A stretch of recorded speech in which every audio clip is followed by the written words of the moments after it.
Hello friend, कैसे हैं आप सभी। आई होप आप सभी अच्छे होंगे। तो आज हम वाक्य के बारे में पढ़ेंगे। इससे पहले हम वर्ण और शब्द के बारे में पिछली वीडियो में हम पढ़ चुके हैं। ठीक है, वर्ण भाषा की सबसे छोटी इकाई होती है और शब्द भाषा की सबसे छोटी सार्थक इकाई होती है। ठीक है, तो आज हम वाक्य पढ़ेंगे। वाक्य शब्दों के मिलने से क्या बनता है? वाक्य बनता है। जब सार्थक शब्द मिलते हैं तो उससे वाक्य बनता है। तो चलिए आइए पढ़ते हैं वाक्य के बारे में। वाक्य किसे कहते हैं? शब्दों के सार्थक समूह से वाक्य बनता है। ठीक है, जब शब्दों का सार्थक समूह मिलेगा उससे हमारा पूरा वाक्य बनेगा। अब हमें शब्दों से पूरी बात का पता नहीं चलता है। ठीक है, जिससे हमें पूरी बात का पता चलता है। जब हम वाक्य को बोलते हैं तो उससे हमें अपनी पूरी बात का पता चलता है। जैसे मैंने कुछ शब्द लिए, जैसे मैंने लिया कि राम खेलता है। ठीक है, मैंने राम लिया, खेलता लिया और है लिया।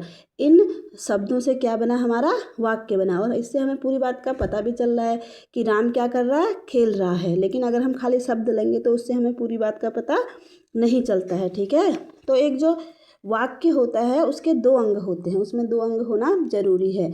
नंबर एक है उद्देश्य। अब उद्देश्य किसे कहते हैं वाक्य में? जब हम कोई वाक्य बोलते हैं, ठीक है, जिसके बारे में बात हो रही हो, जैसे हम कोई वाक्य बोल रहे हैं उसमें एक कर्ता होता है और क्रिया का होना बहुत ज़रूरी है। तो जो कर्ता होता है उसको ही हम उद्देश्य कहते हैं। ठीक है, जिसके बारे में बात हो रही हो, कार्य को करने वाला क्या कहलाता है? कर्ता कहलाता है, उसे ही हम उद्देश्य कहते हैं। ठीक है, तो एक वाक्य में क्या होता है? उद्देश्य होता है। ओके, जैसे मोहन खेल रहा है। अब इसमें क्या है? मोहन हमारा उद्देश्य है। ये हमारा पूरा वाक्य है और इसमें मोहन क्या है? उद्देश्य है। ठीक, दूसरा देखते हैं हम, रोहित लिख रहा है। अब इसमें हमारा उद्देश्य क्या है? रोहित है। ठीक है, जब ये कर्ता ही नहीं होगा तो हमारा वाक्य नहीं बनेगा। ठीक है, जब वाक्य कर्ता पे ही डिपेंड करता है। ठीक, तो मोहन क्या कर रहा है? खेल रहा है। इसमें मोहन क्या है? काम को करने वाला कौन है? मोहन है। तो ये हमारा क्या है? उद्देश्य है। रोहित क्या है? उद्देश्य है। रोहित लिख रहा है ना, तो ये उद्देश्य है। ओके, तो आपको उद्देश्य समझ में आ गया होगा। नेक्स्ट देखते हैं विधेय। विधेय क्या है? जब वाक्य का दूसरा अंग है विधेय। जब हम जैसे हमने देखा कि मोहन क्या कर रहा है? खेल रहा है। ठीक है, उद्देश्य के बारे में जो बताया जाता है। ठीक है, जैसे अब मोहन उद्देश्य है, मोहन क्या कर रहा है? यहाँ पे बताया गया है कि मोहन क्या कर रहा है? खेल रहा है। मोहन खेल रहा है। अब क्या बताया जा रहा है? क्या कर रहा है? वो खेल रहा है। ये हमारा क्या हो गया? विधेय हो गया। ठीक है, रोहित लिख रहा है। लिखना क्या हो गया? ये क्या हो गया? बाकी का इसका, रोहित तो हमारा उद्देश्य था, विधेय क्या हो गया? लिख रहा है। इसका बाकी का पार्ट क्या हो गया? विधेय हो गया। ठीक है, तो चलो नेक्स्ट देखते हैं हम वाक्य के भेद। ठीक है, ये बहुत ही इम्पोर्टेंट है और हमेशा एग्जाम में पूछा जाता है। चलिए देखते हैं। वाक्य के भेद हम दो प्रकार से कर सकते हैं। एक तो हम कर सकते हैं रचना या बनावट के आधार पर। ठीक है, रचना या बनावट के आधार पर कि वाक्यों की रचना कैसे होती है, कैसे बनते हैं। और दूसरा अर्थ के आधार पर। ओके, तो आज हम पढ़ेंगे रचना के आधार पर वाक्यों का वर्गीकरण। रचना या बनावट के आधार पर वाक्यों का वर्गीकरण। अगर हम रचना या बनावट के आधार पर वाक्यों का वर्गीकरण करें तो इसमें तीन प्रकार के वाक्य आते हैं। नंबर एक सरल वाक्य, नंबर दो संयुक्त वाक्य और नंबर तीन मिश्र वाक्य। तो चलिए देखते हैं। अब सरल वाक्य किसे कहते हैं? सरल वाक्य में एक ही कर्ता और एक ही क्रिया होती है, बाकी उसमें कुछ नहीं होगा। एक उसमें क्या होगा? कर्ता होगा, काम को करने वाला, जो अभी मैंने बताया था आपको, उद्देश्य। और एक क्या होगा? विधेय होगा, एक क्रिया होगी। ठीक है, जैसे बच्चे खेल रहे हैं तो आप तुरंत पकड़ लो कि सरल वाक्य है। बच्चे क्या कर रहे हैं? खेल रहे हैं और कुछ नहीं है इसमें, ना और है, ना क्योंकि है, ना परंतु है, ना कहीं से जुड़ा है, बस सिंपल सा वाक्य है। दूसरा है विनय पढ़ रहा है। विनय क्या है? करता है, पढ़ना क्या है? क्रिया है। ठीक है, बस दो चीज़ हैं इसमें, तो ये हमारा सरल वाक्य हो गया। मैं लिख रही हूँ, मैं क्या है? करता है और लिखना क्रिया है। बस दो चीज़ें हैं, मैं लिख रही हूँ, सिंपल सा वाक्य है। ओके, नंबर दो हम देखते हैं मिश्र वाक्य। मिश्र का मतलब मिला हुआ। ऐसा वाक्य होगा जिसमें वाक्य क्या होगा? डिपेंड होगा। ठीक है, मिश्र होगा, जिसमें एक मुख्य वाक्य हो और दूसरा उस पर निर्भर हो। आया समझ में? एक तो मुख्य वाक्य होगा, ठीक है, और दूसरा उस पर डिपेंड होगा। इसमें ऐसा लगेगा कि हम किसी बात को सुनने के लिए मतलब हमें उत्साहित हैं, हम किसी बात को सुनना चाह रहे हैं कि आगे क्या होगा, ठीक है, आगे क्या होने वाला है, हम उसको सुनना चाह रहे हैं। जैसे जो लोग परिश्रमी होते हैं, अब देखो जो लोग परिश्रमी होते हैं, हमारा मन कर रहा है ना कि आगे को क्या है, आगे को और सुनने का मन कर रहा है हमारा, है ना।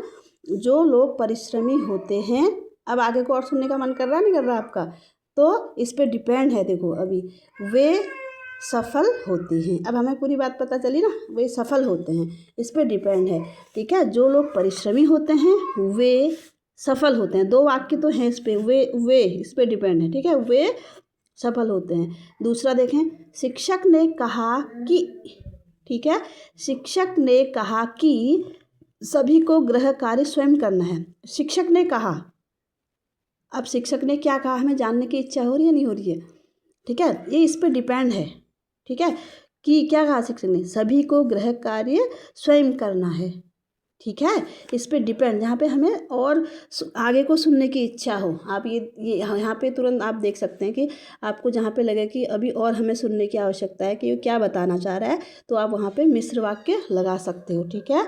अब दूसरा एक और देखते हैं, जैसे ही मैं घर पहुँचा, अब बताओ हमें मन हो रहा ना क्या हुआ भैया, जैसे ही घर पहुँचा, तो जैसे ही घर पहुँचा तो, ठीक है, बारिश शुरू हो गई। आ गया समझ में, ये क्या हो गए, मिश्र वाक्य हो गए हैं, ठीक। अब हम थर्ड नंबर पर देखते हैं, मैं बहुत ही आसान तरीके से आपको समझाया मैंने आपको। नंबर थर्ड में संयुक्त वाक्य देखते हैं हम, जिसमें दो या दो से ज़्यादा स्वतंत्र उपवाक्य हो। वाक्य तो होंगे उसमें दो, स्वतंत्र होंगे, डिपेंड नहीं होंगे, ठीक है। जो पूरे वाक्य होंगे, ठीक है, पूरे वाक्य होंगे दोनों ही, ये संयोजक से जुड़े होते हैं, ठीक है, कंजक्शन से जुड़े होते हैं। अब क्या क्या होता है, जैसे और है, परंतु है, किंतु है, उनसे जुड़े होते हैं, ठीक है। वाक्य तो पूरे होंगे, जैसे वो संयुक्त मतलब जुड़े हुए किसी चीज़ से, दो वाक्य होंगे वो किसी से जुड़े होंगे संयोजक से। अब देखो लड़का आया, पूरी बात है ना, लड़का आया, हमें पता चला है कि लड़का आया और वह रुक गया, देखो और से जुड़ा हुआ है ना, लड़का आया, ये तो पूरा वाक्य है हमारा, है ना, लड़का आया और वह रुक गया, और से जुड़ा हुआ है ना, तो और क्या है, संयोजक है, ये जुड़े हुए हैं, इनको संयुक्त वाक्य कहते हैं। मैंने खाया, पूरी बात हो गई ना, मैंने खाया, ठीक है, फिर और टीवी देखा, ओके, और टीवी देखा, और से जुड़ गया। उसने मुझे बुलाया, ये भी पूरा है, उसने मुझे बुलाया, पूरी बात है ना। पर मैं नहीं गया भी पूरा है, ये पर से जुड़ा हुआ है, ठीक है। अपना काम खत्म करो, पूरा वाक्य है नहीं है, ये डिपेंड तो है नहीं, है ना, दो वाक्य हैं इसमें देखो, ठीक है, वरना देर हो जाएगी, यहाँ पर क्या है, वरना है। उसने बहुत मेहनत की, एक पूरा वाक्य है, ठीक है। वह सफल हुआ, ये भी पूरा वाक्य, लेकिन ये किससे जुड़ गया, इसलिए से जुड़ गया, ठीक है। जो भी हमारे संयोजक चिन्ह हैं वो इसमें लगेंगे बीच में, दो स्वतंत्र वाक्यों के बीच में, ठीक है। आई होप आपको आज की क्लास पसंद आई होगी, तो मिलते हैं नेक्स्ट वीडियो में, थैंक यू।